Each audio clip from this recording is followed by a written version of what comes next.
苏州普通家庭的晚饭来喽！今天晚上3菜1汤，总开销73块。上一期视频呢，一下子就爆了啊！很多朋友说我们家不普通。那么这个视频呢，我置顶了，大家可以去看一下，和我今天晚上的饭菜比较一下。那么今天晚上呢，给大家分享了毛豆炒鸡蛋的这个做法啊，这道菜大家一定要去学，真的很好吃。还有好多外地朋友不知道有这么一道菜的做法。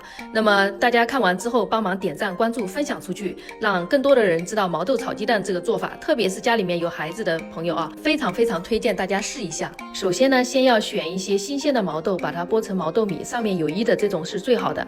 再准备3个炒鸡蛋或者是3黄蛋都是可以的啊，把它打匀。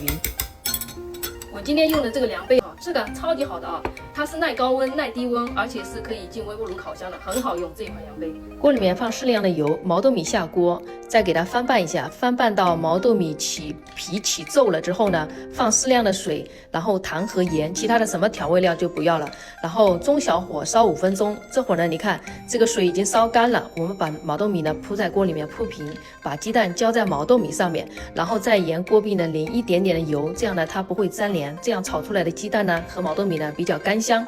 那就像我这样不停的翻拌到毛豆米和鸡蛋有这种颗粒感，干香的状态就可以了啊，其他什么都不用放了，直接起锅就可以了。就是这样简单的一道毛豆米炒鸡蛋就做好了，真的很好吃。大家家里面如果是卤牛肉吃腻了啊，也可以把牛肉呢卤的味道稍微淡一点点，像这样把它切成片和青菜烧的微微辣的就很好吃。我放了一点平花辣酱。